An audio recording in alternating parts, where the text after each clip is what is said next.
Welcome back, everyone. Before we talk to Mary Duff, our intern, I would just like to remind viewers of some tips for people to drink in moderation. And we have these listed on our website. First, do not drink and drive. Plan to have a designated driver or plan to call a taxi.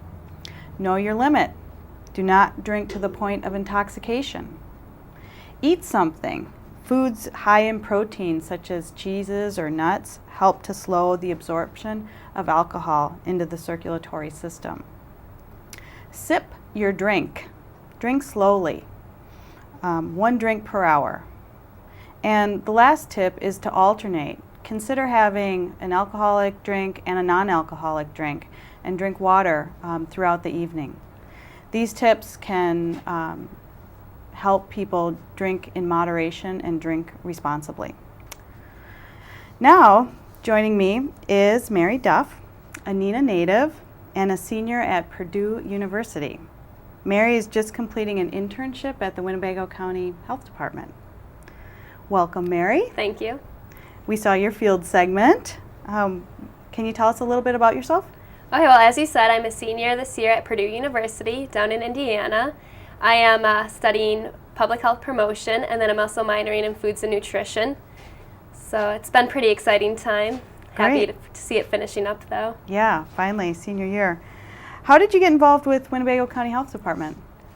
In high school, I actually worked with the Winnebago County Health Department on the tobacco compliance checks as a youth. So I would work with a reTHINK member and go out and try to purchase tobacco products in the community with my current ID, so it was all honest, and we just checked businesses to see how tobacco was. What a great experience. What kind of experiences have you had this time around? Well, with the intern, I've actually been able to work with school garden program, which has been a great time. It's been the pilot year, so I've been really involved in the whole process, so it's a great experience for me. I got to make the toolkit, which is very popular in the public health setting, so that will be great experience as well. I've been working with the tobacco compliance checks once again, so it's good to see the other side of things and work with the youth this time. And then I've also just been dipping my toes in the water with the other programs that reTHINK has, so it's been a very educational experience and lovely all the way around. Great. So tell us about Rock USA. It looked like it was a lot of fun out there, lots of people. We definitely kept busy. Yeah, we did. We had about, I would think the average was 500 people a day, so we definitely were able to get out there and network with the community a lot and do a lot of outreach. We had a lot of different messaging going on in our booth, from Alcopops, which are fruity drinks that are more promoted to the youth and an experienced drinker.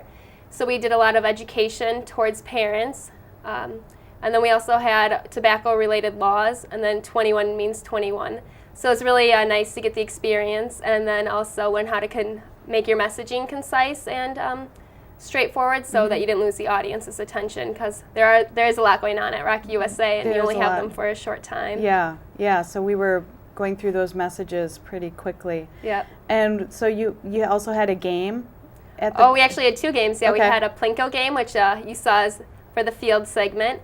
And then we also had 50 Shades of Cherry, which is on the Facebook page. And it was just basically to show that the packaging between alcohol, such as Alcopops like Four Loko and Blast and other products, Fruity and stuff, are similarly packaged to energy drinks. And so they're also similarly flavored. A lot of the time it's cherry flavored. And so it's really easy for youth to make that transition from energy drink to alcohol product, because they're kind of already familiar with the product. Right. What did parents think about the messages that you were sharing with them and the information? Oh, a lot of parents were actually really shocked. They did not know these products were out here at all.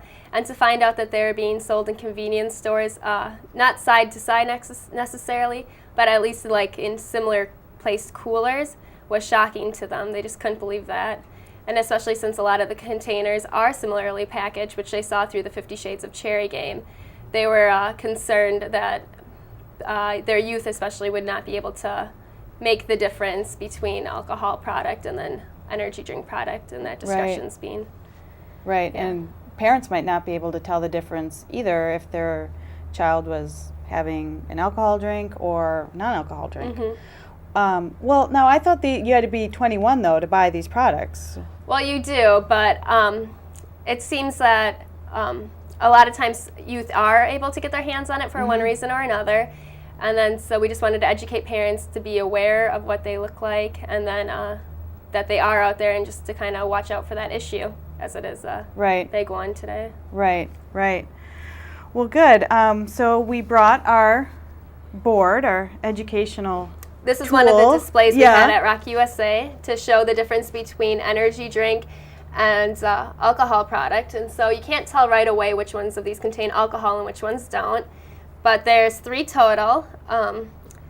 Mike's Harder Punch. And then we also have a 4 Loco, which is the smaller can, and then a bigger can over by Heidi. Okay. And that bigger can actually contains 4.5 beers approximately, Worth which is alcohol. Mm-hmm. So a lot of youth do not realize that, because they'll drink it in one setting, and you drink it a lot faster than you would drink 4.5 beers typically. And so it's causing some problems with they're binge not drinking. Drinking in moderation. Yeah. This is not a type of moderate product. No, not at all. Okay. So, so then- those 3 contain alcohol. And then the other products out here are energy drinks, but again, the packaging is similar. A lot of the flavors are similar. And so a lot of parents, this visual really helped them realize that what we were talking about. Here we have AMP. This is Boost Cherry. This is Strawberry Lemonade. Loaded Cherry. Yeah. Rehab. That's an interesting name for an energy drink, huh? Tea and lemonade and energy. Black Cherry. And then we've got... This one's Strawberry Pineapple. And then this one's Punch. So You can really see how the flavors appeal more to a young market rather than an older, middle-aged market. Oh, definitely, yes. So I also know that you're interested in nutrition and that you've done some, research on these products and some of the nutritional facts. Actually, yes, I was shocked to find out that the Big 4 Locos actually contain 660 calories per can, which is a crazy amount. So drink one of those and it's pretty much a meal. So not only are you getting way too much alcohol in one sitting, but also all those calories. Yeah, and they're empty calories. They're not doing anything for you. Right. And I know it's common sometimes among the college-age students to forego a meal before drinking to make up for those calories, which makes that 4.5 beer content hit you a lot faster. Yeah, and that's just what Chief Wilkinson was saying, when we were talking about the 012 and learning about how to drink in moderation. And so some of the tips that we mentioned is to eat something, a meal before you go out if you're going to go out and socialize, with your friends or something. And if you forego that, then the alcohol, the effects of the alcohol reach you a lot quicker. And interestingly, I had to go online to find the nutrition products or the nutrition labels for the products because they're not on the cans, and so it's actually pretty difficult to find out the information. But yeah. Yeah. Well, thank you. Thanks for bringing this in and sharing your information. It's, I know that we've been doing a lot of public education about this, and a lot of people don't know. And we really appreciate your efforts of putting this together and helping to educate the community. So the prevention industry calls these Alcopops, and that's what we've been calling them. And we know for parents that it's a tough job to keep their kids safe, and that they need to stay ahead of the times and know what products are out there. It's important that we know what's out there and the harm that it can do to our kids. Well, that about wraps things up for this edition of reTHINK. We hoped you enjoyed the show and are excited to go out and make change in your life and in your community. Don't forget, you can always reconnect with reTHINK on our Facebook page, facebook.com/reTHINK Winnebago. We are also on Twitter at reTHINK Winnebag, no O. We also have a blog, and our website is www.rethinkwinnebag.com. winnebago.org. So until next time, let's keep working on making the healthy choice the easy choice.